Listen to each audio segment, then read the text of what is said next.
دوسری بات یہ ذہن میں رکھنا کہ یہ بچیوں کے مدارس حقیقت میں یہ بیوٹی پارلر سینٹر ہیں۔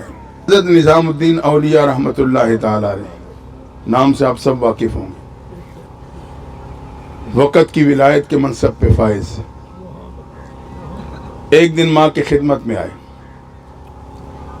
صحابہ اور حضور کے دور میں پہلی رات کی چاند بڑے اہتمام سے دیکھا جاتا تھا، اب تو سوائے عید کے ہم کوئی چاند نہیں دیکھتے۔ ماں کی خدمت میں، اماں مبارک ہو، پہلی رات کا چاند نظر آ گیا۔ ماں نے کہا بیٹا خیر مبارک، ساتھ ہی کہا بیٹا اگلے مہینے کی چاند کی مبارک کس کو دے گا؟ حضرت نظام الدین کہتا ہے میں سمجھ گیا میری ماں کی تیاری ہے۔ میں نے کہا اماں مجھے کس کے حوالے کر کے جاؤ گی؟ کہتے ہیں ماں خاموش ہو گئی۔ رات ہوئی، تہجد کا ٹائم ہوا، ماں نے اپنے کمرے میں تہجد پڑھی، میں اپنے کمرے میں پڑھ رہا تھا، پیغام آیا کہ اماں بنا رہی ہے۔ میں گیا ماں کی خدمت میں، اماں حکم، کہا بیٹا اپنے دائیں ہاتھ آگے کرو۔ آج تو ماں آوازیں دیتی ہے، نوجوان اولاد جواب دینے کے لیے بھی تیار نہیں۔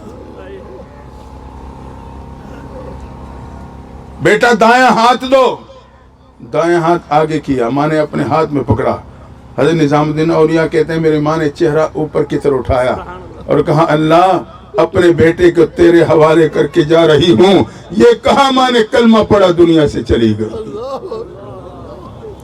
نظام الدین اولیاء کو اگر یہ مقام ملا تو اس کے پیچھے اس کی ماں کا کردار، اس کی ماں کی دعائیں تھیں جس نے بیٹے کو اتنے بڑے منصب پہ پہنچا دیا تھا۔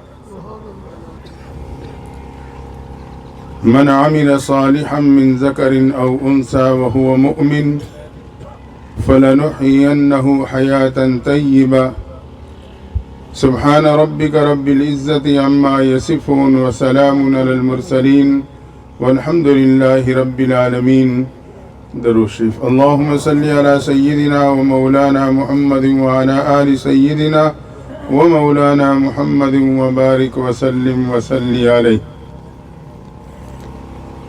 جامعہ حفصہ للبنات کا یہ سالانہ روحانی اصلاحی پروگرام جو ختم بخاری شریف و دوپٹہ پوشی کے موقع پہ منعقد ہے، دعا ہے اللہ تعالیٰ ہم سب کی حاضری کو قبول فرمائے، اور ہماری مائیں بہن اور بیٹیاں جو بنات کی عمارت میں پردے میں اس پروگرام کی سماعت کر رہی ہیں، اللہ تعالیٰ ان سب کی حاضری کو بھی قبول فرمائے۔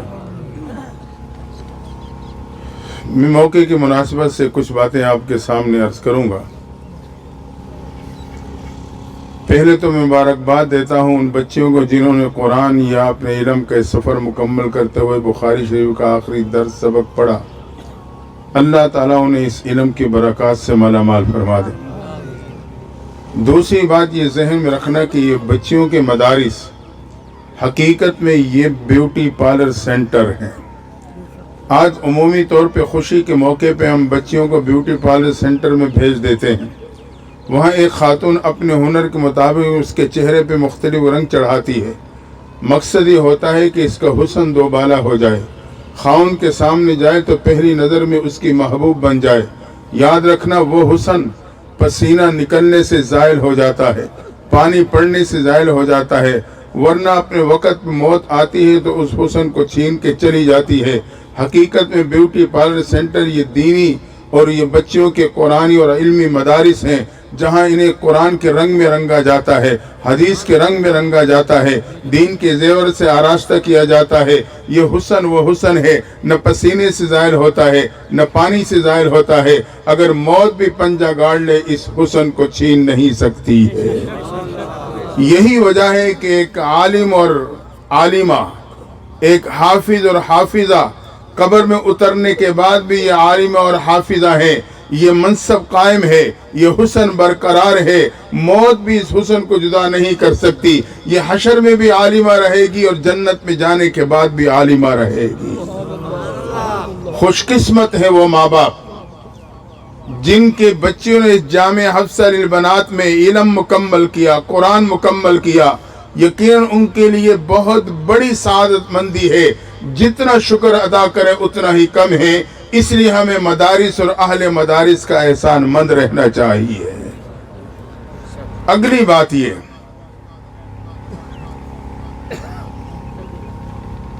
کہ عورت کو، ماں بہن اور بیٹی کو اللہ نے غیر معمولی صلاحیتوں سے نوازا ہے، بڑی مضبوط صلاحیتیں عطا فرمائی۔ آپ تاریخ انسانیت پہ اگر نظر ڈالیں، کوئی بھی کامیاب ترین شخصیت اگر آپ کو نظر آئی تو اس کے کامیابی کے پیچھے ضرور کسی نہ کسی عورت کا کردار موجود ہوگا۔ وہ عورت ماں کی حیثیت میں ہے، بہن بیٹی کی حیثیت میں یا بیوی کی حیثیت میں ہے، جو بھی کامیاب ترین شخصیت نظر آئے گی اس کے پیچھے کسی نہ کسی عورت کا کردار ہوگا۔ اس لیے ہم اور آپ اپنے گھر کی مستورات کو بھی قرآن اور دین کے ساتھ جوڑ کے رکھیں، اپنی بچیوں کے دینی مدارس میں داخل کرائیں، تاکہ وہ دنیا کے ساتھ ساتھ دین کو سمجھ کر اپنی صلاحیتوں کو استعمال کرتے ہوئے یہ ایک نہیں کئی خاندانوں کی اصلاح کا ذریعہ بن جائیں گے۔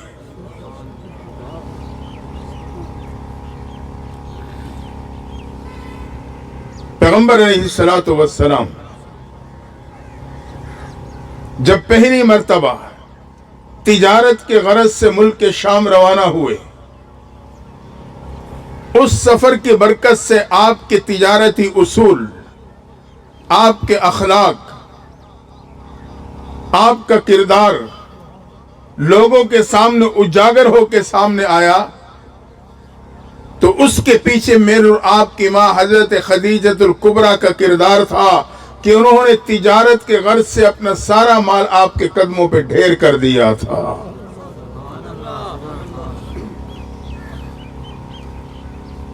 ہجرت کی رات پیغمبر علیہ السلام صدیق اکبر کے دروازے پہ پہنچے۔ روانہ ہونے سے پہلے صدیق اکبر نے گھر کے افراد کو ڈیوٹیاں لگا دی، تشکیل کر دی۔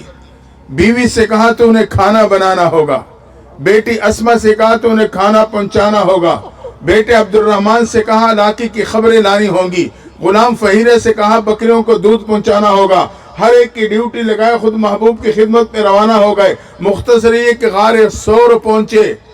پہلے دن آپ کی بیٹی حضرت اسما کھانا لے کے آئی، جب دوسرے دن لے کے آتی ہے تو محبوب نے دیکھا بیٹی کے چہرے پہ پریشانی کے آثار ہیں، آنکھوں میں آنسو تیر رہے ہیں۔ کہا بیٹی اسما کیا بات ہے، پریشان لگتی ہو؟ روتے ہوئے کہنے لگی اللہ کے نبی صلی اللہ علیہ وسلم کل جب میں کھانا دے کے واپس لوٹی، مجھے ابو جہل نے دیکھ لیا، روک کے میرے سے پوچھنے لگا بتا تیرا باپ اور تیرے پیغمبر کس مقام پر ہیں؟ میں نے بتانے سے انکار کر دیا، اصرار کرتا رہا، انکار کرتی رہی، اور حتیٰ کہ دھمکیوں پہ اترایا تب بھی میں نے انکار کیا۔ زوردار تھپڑ رسید کیا، میں زمین پہ گری، میرا چہرہ پتھر سے ٹکرایا۔ اس نے بالوں سے پکڑا، گھسیٹ کے کھڑا کر کے کہنے لگا بتاؤ اس کی اس مقام پر ہے؟ میں نے کہا ابو جہل یاد رکھنا، اپنی جان تو تیرے حوالے کر سکتی ہوں مگر محبوب پیغمبر کو تیرے حوالے نہیں کر سکتی ہوں۔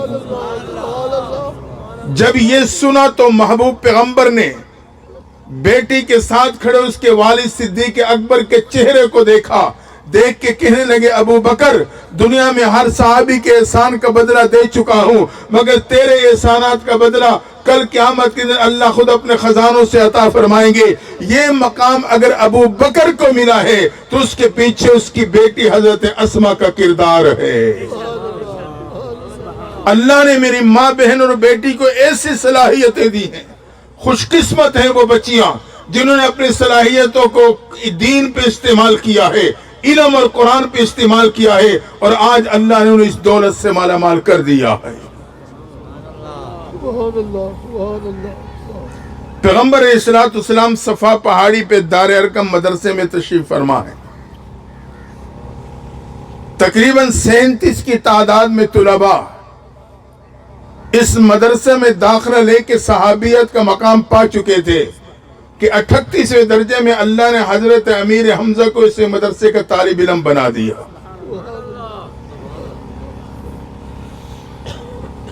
جب امیر حمزہ اس مدرسے کے طالب علم بنے، کفر سر جوڑ کے بیٹھا، ہمارے جرنیل ان کی شاگردی میں جا رہے ہیں. ابو جہل کی صدارت میں اعلیٰ سطح کا اجلاس خانہ کعبہ میں منعقد ہوتا ہے کہ مدرسے کا راستہ کیسے روکا جائے, قرآن کی تعلیم کو کیسے ختم کیا جائے. فیصلہ یہ ہوا مسلمانوں کے پیغمبر کو قتل کر دیا جائے. اللہ کے شان ذمہ داری عمر کو سونپی گئی. عمر تلوار لے کے غصے کے حالت میں مدرسے دار ارقم صفا پہاڑی کی طرف بڑھنے لگے. ایک ساتھی نے راستہ روکا. عمر اس حالت میں کہاں جا رہے ہو؟ آپ مسلمانوں کے پیغمبر کو قتل کرنے چلا ہوں تاکہ ہمیشہ کے لیے دین اور مدارس کا راستہ بند ہو سکے. وہ تڑپ کے کہنے لگا, عمر پہلے گھر جا کے اپنی بہن کی خبر تو لے لینا, وہ بھی مدرسۃ البنات میں داخلہ لے چکی ہے.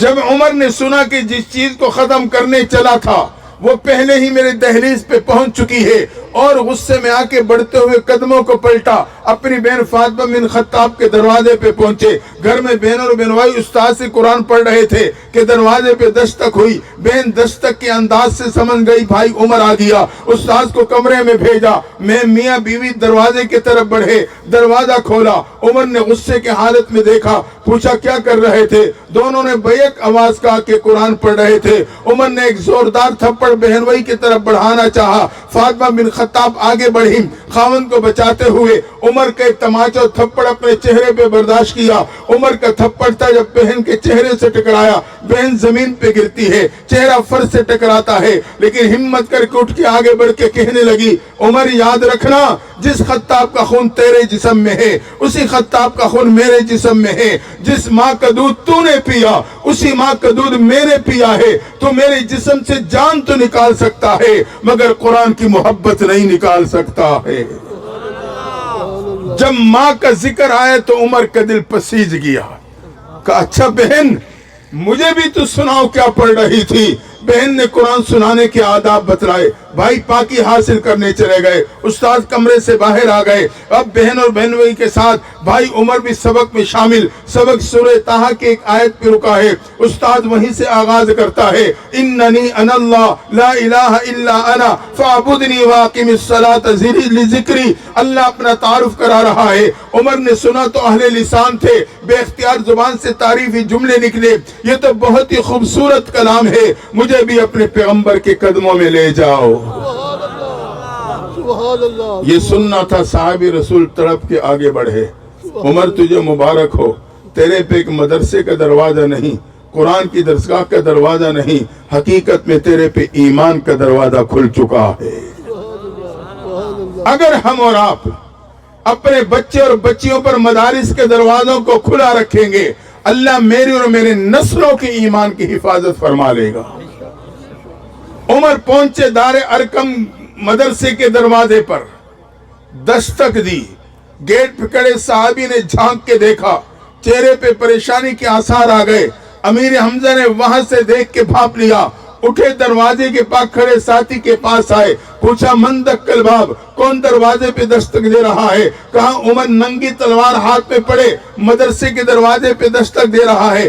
امیر حمزہ نے کہا ہٹو, دروازہ میں کھولوں گا. اچھی نیت سے آئے ہیں خوش آمدید کہوں گا, بری نیت سے آیا ہے اسی کے تلوار سے اس کا سر قلم کر دوں گا. حضرت امیر حمزہ آگے بڑھے, مدرسے دار ارقم کا دروازہ کھولا. جیسے دروازہ کھولا عمر کی نگاہیں اٹھی تو امیر حمزہ کے چہرے سے ٹکرا گئی. عمر نے اٹھی ہوئی نگاہوں کو فوراً جھکا لیا. امیر حمزہ نے بھاپ لیا. انہوں نے اپنے جمے ہوئے قدموں کو ہٹا لیا. عمر نے قدم بڑھائے, صحابہ نے راستہ دے دیا. عمر بڑھتے ہوئے محبوب کے قدموں میں بیٹھے, چہرے انور کو دیکھ کے کہنے لگے, اللہ کے نبی مجھے کلمہ پڑھا دو. تاریخ اسلام کا سب سے پہلا موقع ہے. یہ سننا تھا کہ مدرسے دار ارقم کی فضا نعرے تکبیر سے گونج جاتی ہے.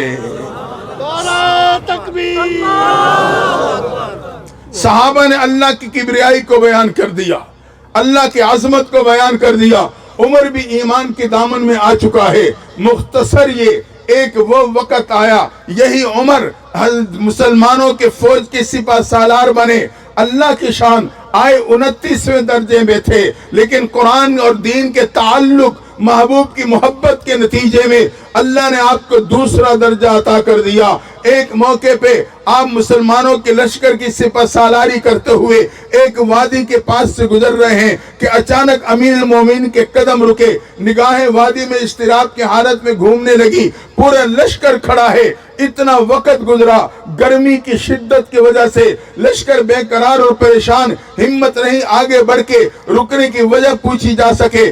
آخرکار مجبور ہو کر ایک اہلکار آگے بڑھتا ہے، امیر المومنین پورا لشکر بے قرار ہے، آپ کے قدم رکے تو رکتے چلے گئے، نگاہیں اضطراب کی حالت میں اس وادی میں گھوم رہی ہیں، معاملہ کیا ہے؟ حضرت عمر نے کہا یہ وادی وہ وادی ہے جہاں ایمان لانے سے پہلے عمر یہاں اونٹ چرایا کرتا تھا، جب وہ اونٹ شام کو گھر جاتے بھوکے ہوتے، میرا باپ خطاب مجھے تانے دیا کرتا تھا، عمر تو کیا زندگی گزارے گا جس کو اونٹ بھی چلانے نہیں آتے، اور میں تو وہ ہوں جو اونٹ بھی چلانا نہیں جانتا تھا۔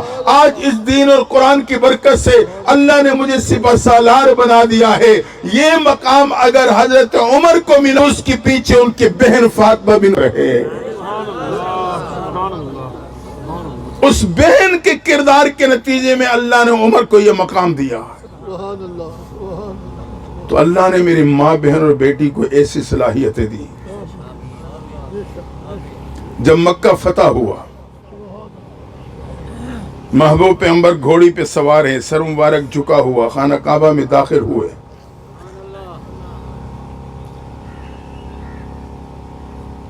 اکرمہ جو آپ کی دشمنی میں پیش رہے، کوئی موقع ضائع نہیں ہونے دیا کہ آپ کو تکلیف نہ ہو۔ دل میں یہ یقین بیٹھ گیا کہ اکرمہ سوائے موت کے تیرے بارے میں کوئی فیصلہ نہیں ہو سکے گا۔ لیکن اکرمہ کی بیوی ام حکیم بہت سمجھدار تھی، فوراً محبوب کی خدمت میں آئی، اللہ کے نبی کلمہ پڑھا دو۔ کلمہ پڑھا، ساتھ ہی درخواست دے دی، محبوب اجازت ہو تو اپنے خاوند اکرمہ کو بھی لے آؤں۔ محبوب نے اجازت دے دی، یہ دوڑی گھر کی طرف سے، اکرمہ گھر ہوگا لا کے محبوب کی قدموں میں پیش کر دوں گی۔ گھر میں دیکھا تو اکرمہ موجود نہیں، اسے یقین ہو گیا موت کے خوف کی وجہ سے بھاگ چکا ہے۔ یہ بھی جانتی تھی اکرمہ کو مکہ میں سر چھپانے کی جگہ نہیں مل سکتی، سمجھداری سے کام لیا، وقت کو ضائع کیے بغیر فوراً دریا کے کنارے پہ پہنچی کہ وہ کشتی پکڑے دریا پار جانے کی کوشش کرے گا۔ دریا پہ پہنچی تو کیا دیکھا؟ اکرمہ کشتی میں بیٹھا تیزی کے ساتھ آگے بڑھ رہا ہے، وہیں سے آواز نہیں لگائی کہ وہ اعتماد نہیں کرے گا، واپس نہیں لوٹے گا۔ دوسری کشتی پکڑی، تیزی کے ساتھ بڑھتے ہوئے اکرمہ کے پاس پہنچی، کہا اکرمہ واپس آ جاؤ۔ کہا میں واپس نہیں آ سکتا، سوائے موت کے کچھ نظر نہیں آ رہا۔ اکرمہ واپس لوٹ آؤ، محبوب سے اجازت لے کے آئی ہو، خاوند کو اعتماد میں لیا، واپس لائی، محبوب کی قدموں میں پیش کر دیا۔ اکرمہ نے کلمہ پڑھا۔ اب ایمان لانے کے بعد یہی اکرمہ جو ایمان سے پہلے دشمنی میں پیش تھے، اب خدمت میں اتنے پیش رہے کہ آج بھی یہ صحائے ستہ جس کو پڑھ کے ایک بچہ اور بچی عالم بنتا ہے، اس میں حضرت اکرمہ سے کئی روایتیں نقل کی جاتی ہیں۔ یہ مقام اگر اکرمہ کو ملا ہے تو اس کے پیچھے ان کی بیوی ام حکیم کا کردار ہے۔ ہاں، آج ہم دین کے معاملے میں عورتوں کو نظر انداز کر دیتے ہیں کہ ان کا کام تو بس گھر کی صفائی، برتن دھونا، بچوں کو ناشتہ بنانا، یہی۔ یہ تو وہ اخلاقی طور پہ کرتی ہیں۔ ہمیں اس کے ساتھ ساتھ انہیں دین کے ساتھ جوڑنا ہے۔ حضرت بایزید بوستامی رحمت اللہ تعالی علیہ، علم و عمل کے پیکر، وقت کے ولی، ایک دن انڈیا میں اصلاحی سفر اور دورے پہ نکلے۔ کئی دن یہ دورے کا سلسلہ جاری رہا، واپس لوٹے، ذہن میں بات آئی سب سے پہلے جا کے ماں کی قدم بوسی کروں اور اس سفر اور دورے کا سفر نامہ بیان کر دوں۔ قدم بوسی کرنے کے بعد کہا، اماں، اللہ نے میرے پہ خاص احسان کیا، اس سفر میں بہت سے ہندوؤں نے میرے ہاتھوں پہ کلمہ پڑھا ہے، بہت سے مسلمان میرے ہاتھوں پہ بیعت ہو کے توبہ کر گئے ہیں۔ رب نے میرے سے بہت بڑا کام لیا ہے. جب پورا سفر نامہ بیان کیا, بوڑھی ماں خاموشی کے ساتھ سنتی رہی. بات مکمل ہوئی تو ایک نحیف و کمزور سی آواز نکلی, کہا بیٹا یہ تیرا کمال نہیں, تیری ماں کا کمال ہے. بایزید بوستامی کا سر جھکا. اماں یقیناً کمال آپ کی حق ہی ہوگا, لیکن میں جاننا چاہتا ہوں وہ کمال کیا ہے. کہا بیٹا جب تک تجھے دودھ پلانے کا زمانہ تھا ایک مرتبہ بھی بغیر وضو کے تجھے دودھ نہیں پلایا تھا. تو بایزید بوستامی کو اگر یہ ولایت کا مقام ملا ہے تو اس کے پیچھے ان کی ماں کا کردار ہے. انڈیا میں ایک یتیم بچہ پیدا ہوا, والد کا انتقال ہو چکا. ماں نے اس کا نام قطب الدین رکھا. سمجھداری کو عمر کو پہنچا. ماں نے ہاتھ سے پکڑا, ساتھ قریب مدرسے مسجد میں قاری صاحب کے پاس لے گئی. قاری صاحب قرآن پڑھانا چاہتی ہوں, مہربانی فرمائیں. قاری صاحب نے ماں کی طلب و تڑپ کو دیکھا, بچے کو داخل کر کے کلاس میں بٹھا دیا. ماں بٹھا کے واپس گھر لوٹی, سوچنے لگی کہ بچے کو قرآن کے ساتھ تو جوڑ آئی ہوں, اب اللہ کے ساتھ بھی اسے جوڑنا ہے. سوچتے رہی, اللہ نے دل میں تدبیر ڈالی. جلدی سے ناشتہ تیار کیا, کپڑے میں باندھا, بچے کے بستر میں رکھ دیا. کچھ دیر بعد بچہ پڑھ کے گھر آیا, امی بھوک لگی ہے روٹی دے دو. ماں اٹھی, مصلی بچھایا, بیٹا اس مصلی پہ بیٹھو, اپنے چھوٹے چھوٹے ہاتھ اٹھا کے اللہ سے دعا مانگو, یا اللہ بھوک لگی ہے اچھا سا کھانا کھلا دینا, اللہ تجھے اچھا سا کھانا کھلائے گا. بچے نے جیسے ماں نے کہا ویسے کیا. اب دعا مانگنے کے بعد ماں نے اس کا ہاتھ پکڑا, بستر کے پاس لائی, بیٹا بستر اٹھاؤ. بستر اٹھایا, کھانا موجود تھا جو ماں رکھ چکی تھی. بچے نے کھانا کھایا, آرام کی نیند سو گیا. دوسرے دن جب بچہ پڑھنے جاتا ہے, ماں ناشتہ تیار کر کے بستر کی جگہ الماری میں رکھ دیتی ہے. بچہ آیا, امی روٹی بھوک لگی ہے. بیٹا کل میں نے مصلی بچھایا تھا, آج خود بچھا کے اللہ سے مانگو, جس نے کل دیا وہ آج بھی کھانا کھلائے گا. بچے نے ماں کے کہنے پہ مصلی ڈالا, ہاتھ اٹھائے رب سے دعا مانگی. بستر کے پاس آیا, کھانا نہیں. ماں نے ہاتھ سے پکڑا, الماری کے پاس لے آئی, الماری کھولی تو کھانا موجود تھا. کھانا کھایا, آرام کی نیند سو گیا. اس ترتیب سے چند دن گزرے جو بچے کی ذہن سازی ماں کرتی رہی. ایک دن رشتہ داروں کے ہاں کسی امر مجبوری کی بنیاد پہ جانا پڑا. ٹائم کا اندازہ نہ ہو سکا. خیال آئے تو ماں بے قرار ہو گئی. ماں بچہ پڑھ کے گھر آیا ہوگا, امی امی کہہ کے مجھے بھی آوازیں دی ہوں گی, میں بھی نہیں ملی ہوں گی. مصلی ڈال سے رب سے بھی مانگا ہوگا, روٹی بھی نہیں ملی ہوگی. نہ ماں ملی نہ روٹی ملی. معلوم نہیں میرے بچی کی ذہنیت کا کیا عالم ہوگا. فوراً پردہ برقع لیتے ہوئے تیز سے قدم بڑھاتے ہوئے گھر کی طرف جا رہی ہے, لیکن زاروں قطار رو رہی ہے. اللہ ایک ماں کی محنت کو ضائع ہونے سے بچا لینا, یا اللہ ماں کی محنت کو ضائع نہ کرنا. میں نے تیرے ساتھ جوڑنے کے لیے ساری کوشش کی تھی. جب ماں گھر میں قدم رکھتی ہے, کیا دیکھا, قطب الدین وہ آرام کی نیند سو رہا ہے. ماں اور طرف گئی, کس نے مجھے بھی آوازیں دی ہوں گی, دعا بھی مانگی ہوگی. کھانا ملا نہ ہوگا, بھوکا پیاسا سو گیا ہوگا. جلدی سے ناشتہ تیار کیا اور بچے کی سرانے آ کے کھڑی ہو گئی. ہاتھ سے بچے کے سر پہ ہاتھ رکھا, بیٹا اٹھا کھانا کھا لو, بہت دیر ہو چکی ہے. بچہ آنکھیں مسلتے ہوئے اٹھ کے بیٹھا, کہا امی میں تو کھانا کھا چکا ہوں, یہ سننا تھا. ماں کی قدموں سے زمین ہلنے لگی, زاروں قطار روتی ہے. اللہ تیرے احسان, تو نے محنت کی لاج رکھ لی, میری محنت کو ضائع ہونے سے بچا لیا. بیٹا کیسے کھانا کھایا؟ امی جب میں گھر آئی مجھے آج بھوک بھی زیادہ لگی تھی, میں نے آپ کو آوازیں دی, آپ کی طرف سے کوئی جواب نہ آیا. میں کمرے میں بھی آپ کو ڈھونڈتا رہا, پھر میں نے مصلی ڈال سے اللہ سے مانگا, یا اللہ آج بھوک بھی زیادہ لگی ہے, امی بھی گھر نہیں, آج تو اچھے سے کھانا کھلا دینا. امی دعا مانگنے کے بعد بستر اٹھایا, اس میں کھانا موجود تھا. جب میں نے کھایا اس میں اتنا مزہ تھا جو پہلے کسی کھانے میں نہیں آیا تھا. یہی بچہ قطب الدین جب بڑا ہوا تو بختیار کاکی کے نام سے معروف ہوئے. کاکی روٹی کو کہتے ہیں ہندی میں, اسی واقعے کے بنیاد پہ بختیار کاکی. اللہ نے ایسی ولایت کا مقام دیا, وقت کے حکمران آپ کے ہاتھ پہ اپنی اصلاح کرتے رہے. عام تو عام وقت کے حکمرانوں کی آپ کے ہاتھوں اصلاح ہوئی. مختصر یہ کہ موت کا وقت قریب آ گیا. آپ نے اپنے خادم خاص کو بلایا, کہنے لگے جب میرا انتقال ہو جائے جنازہ اس شخص سے پڑھانا جس میں یہ چند صفات موجود ہوں. پہلی صفت فرائض کی پابندی کرنے والا ہو. دوسری صفت فرائض کے علاوہ نوافل کا اہتمام کرنے والا ہو. تیسری صفت نوافل میں خاص طور پہ نماز تہجد کا پابند ہو. چوتھی صفت وہ اپنے نگاہوں کی حفاظت کرنے والا ہو. مختصری نصیحت کی. کچھ لمحے بعد آپ کا انتقال ہو گیا. بات جنگل میں آگ کی طرح ہر طرف پھیل گئی. حضرت کا انتقال ہو چکا ہے. لوگ میدان میں جمع ہونے لگے.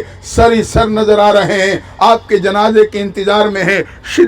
شدت کی گرمی ہے, کڑاکی کی دھوپ ہے. آپ کی میت لائی گئی. ہر بندہ اب بے قرار اور پریشان ہے. تنگ ہو کے ایک دوسرے کے چہرے کو دیکھ رہا ہے کہ کوئی آگے بڑھ کے جنازہ کیوں نہیں پڑھاتا. اتنے میں حضرت کی خدمت خادم خاص نے قوم کی طرف مخاطب ہو کے کہا کہ حضرت کی یہ وصیت تھی جس میں صفات موجود ہوں وہ میری نماز جنازہ پڑھائے. خدارا اگر ایسا شخص اس مجمع میں موجود ہے اللہ کے مخلوق پہ ترس کھاتے ہوئے آگے آئے, حضرت کا نماز جنازہ پڑھائے. کچھ دیر بعد ایک شخص صفوں کے پیچھے سے اپنے سر پہ رومال ڈالے صفوں کو چیرتا ہوا آگے بڑھنے لگا, حتیٰ کہ حضرت کے میت کے پاس آیا. چہرے مبارک سے کفن کا کپڑا ہٹایا, پیشانی پہ بوسہ لیا, روتے ہوئے کہنے لگا حضرت آپ تو پردہ کر گئے, میرے پردے کو فاش کر گئے. لوگ پنجوں کے بل کھڑے ہو کر دیکھنا چاہتے ہیں یہ کون سا شخص ہوگا. شاید یہ دنیاوی مصروفیات سے کٹ کے زندگی گزارنے والا ہوگا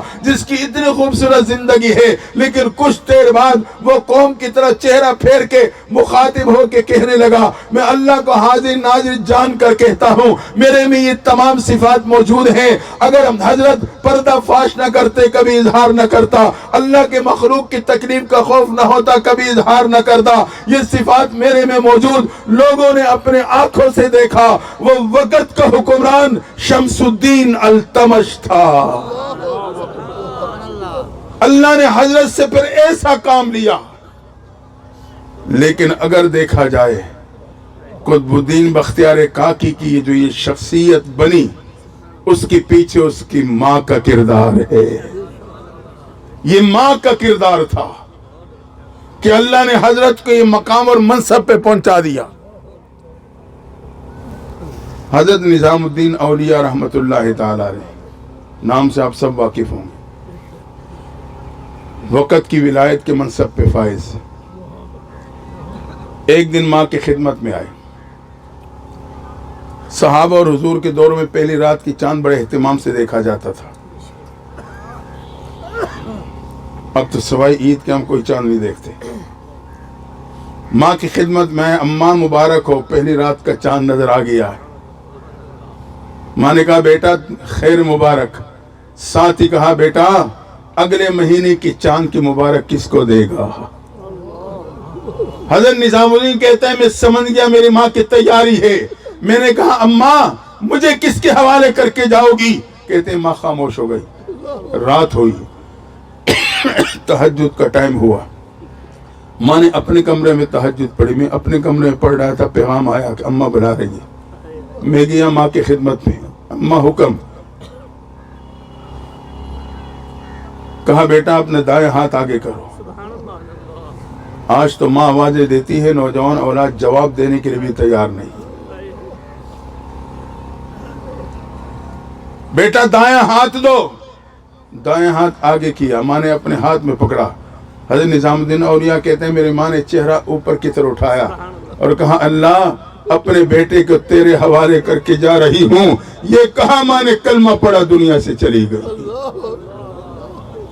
نظام الدین اولیاء کو اگر یہ مقام ملا تو اس کے پیچھے اس کی ماں کا کردار, اس کی ماں کی دعائیں تھیں جس نے بیٹے کو اتنے بڑے منصب پہ پہنچا دیا تھا. اس لیے یاد رکھنا ماں باپ کی دعا لینے کی کوشش کرنا. اگر دعا نہیں لے سکتے, کمزور ہو ہر اعتبار سے, کم از کم ماں باپ سے بد دعا نہ لینا. میں آپ کو ایک ذاتی سی بات بتلاؤں. میں بات کو سمیٹ رہا ہوں کیونکہ ٹائم اثر کے قریب ہو گیا. 5-6 سال پہلے کی بات ہے. میں خانوال خانقاہ کے دروازے پہ کھڑا تھا, معلوم نہیں کس وجہ سے بہرحال کھڑا تھا. اتنے میں ایک بوڑھی اماں آ رہی ہے کچھ فاصلے پہ. مجھے اندازہ ہوا کہ میری طرف اس کا رخ قریب آئی تو بات کرنے سے پہلے اس کا دل بھر آیا، آنکھوں میں آنسو آ گئے۔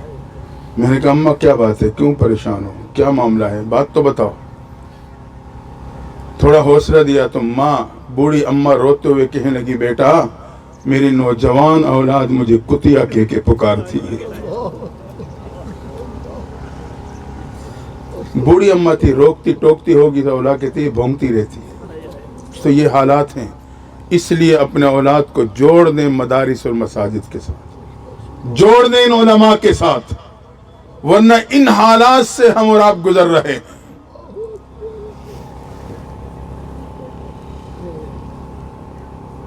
آج کی اولاد پتہ کیا سمجھتی ہے؟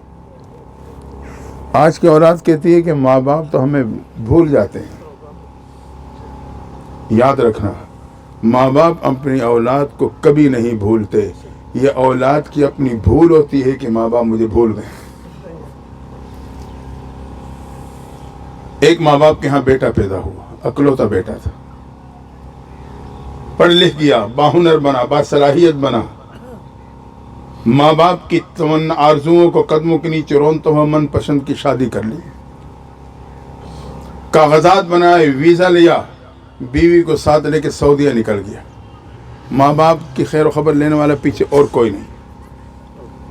باصلاحیت تھا، وہاں کاروبار کا سلسلہ چمکا، مصروف ہوا، 2-4 سال نہیں 25 سال کا عرصہ گزرا، ایک دفعہ بھی واپس آ کے ماں باپ کی خیر و خبر نہیں لی۔ ایک دن خانہ کعبہ کا طواف کر رہا ہے، نظر پڑی کہ میرے آگے ایک اللہ والے طواف میں شامل ہیں، دل میں بات آئی طواف مکمل ہونے کے بعد آج ان سے میں اپنی دل کی بات کہوں گا۔ طواف مکمل ہوا تو ان کے قریب گئے، کہا حضرت سے کہنے لگا حضرت آپ کو میں دل کی بات کہنا چاہتا ہوں۔ حضرت کا بیٹا کہو کیا بات ہے؟ کہا مجھے یہاں 25 سال ہو چکے ہیں، میں نے حج بھی کیے، عمرے بھی کیے، طواف بھی کرتا ہوں، اب بھی آپ کے پیچھے پیچھے طواف میں شامل تھا۔ میرے ساتھ بڑا ایک عجیب سا معاملہ ہے، جب بھی میں خانہ کعبہ کا بوسہ یا استلام کر کے طواف کے لیے قدم بڑھاتا ہوں تو میرے کانوں سے ایک آواز ٹکراتی ہے کہ تیری حاضری قبول نہیں ہے۔ لیکن میں سوچنے پہ مجبور ہو جاتا ہوں حاضری قبول ہے یا نہیں ہے، اس در کے علاوہ اور کوئی در ہی نہیں تو کہاں جاؤں۔ حضرت نے تھوڑی دیر خاموشی اختیار کی تو ایک حدیث مبارکہ کی روشنی میں جواب دیا، کہا بیٹا میرے محبوب پیغمبر صحابہ کے ساتھ خانہ کعبہ کا طواف فرما رہے تھے کہ اچانک خانہ کعبہ کو مخاطب ہوئے، کہا اے کعبہ یقیناً تو بڑی حرمت اور عزتوں والا ہے، لیکن ایک مسلمان کی حرمت اور عزت تیرے سے بھی بڑھ کر ہے۔ ہاں یاد رکھنا، ایک مسلمان کی حرمت خانہ کعبہ سے زیادہ ہے۔ آج میں خانہ کعبہ پہنچ کے خانہ کعبہ کے غلاف پکڑ کے رو رو کے رب سے مانگتا ہوں، واپس آتا ہوں تو اسی بھائی نے اپنے بھائی کا گریبان پکڑا ہوتا ہے، جبکہ اس مسلمان بھائی کی عزت خانہ کعبہ سے زیادہ ہے۔ عالم دین نے کہا بیٹا لگتا ہے کسی کا دل توڑ کے آیا ہے۔ یہ سننا تھا، اسے اپنی ماضی کی کہانی یاد آ گئی، کسی کا دل کیا بوڑھے ماں باپ کا دل توڑ کے بیٹا ہوں۔ اس نے وہیں ذمہ ذہن بنایا کہ جاؤں گا خیر و خبر لوں گا، کاغذات بنوائے، ویزا لیا، ملک پاکستان ایئرپورٹ سے اپنے شہر سے اپنی بستی کے سٹاپ پہ پہنچا تھا۔ 25 سال میں نقشے بدل چکے، اسے نہیں اندازہ کس 4 دیواری میں چھوڑ کے گیا تھا۔ انتظار کرنے لگا، بستی کی طرف سے نوجوان آ رہا تھا، آگے بڑھ کے کہا نوجوان بستی کا رہنے والا؟ ہاں اسی بستی کا رہنے والا ہوں، کیا تو بتا سکتا ہے یہاں ایک بوڑھے ماں باپ تھے، ایک 4 دیواری میں ان کا ایک اکلوتا بیٹا تھا جو من پسند کی شادی کر کے یہاں سے چلا گیا اور واپس آ کے اس نے خیر و خبر نہیں لی، بتا سکتا ہے وہ میاں وہ ماں باپ کی 4 دیواری میں رہتے ہیں؟ اس نے کہا ہاں میں اسے جانتا ہوں، ان کا ایک بدبخت بیٹا تھا جو 25 سال کا عرصہ گزرا واپس تک نہیں آیا، 4 دن قبل اس کا بوڑھا باپ دنیا سے جا چکا ہے، اس کی ماں بالکل لاغر حالت میں چارپی پہ پڑی ہے، کوئی کھلانے پلانے والا نہیں، کوئی خدمت کرنے والا نہیں، کہیں پڑوس میں کسی خاتون کو خیال آ جائے کچھ نہ کچھ کھانے کو بھیج دیتی ہے۔ میری اماں بھی کبھی کبھی مجھے کوئی چیز دے کے بھیجتی ہے، بیٹا جا بڑی اماں کو اپنے ہاتھوں سے کھلا کے آنا۔ جب میں آ کے قریب ہو کے اسے اپنے ہاتھوں سے کھلاتا ہوں، میری آنکھیں دیکھتی ہیں اس بوڑھی ماں کے ہونٹ ہل رہے ہوتے ہیں، کان لگا کے سنتا ہوں، آج بھی وہ اپنے اسے بیٹے کا نام لے کے یاد کر رہی ہوتی ہے۔ یہ سننا تھا، نوجوان کی چیخیں نکل گئی، کہا وہ بدبخت میں ہوں،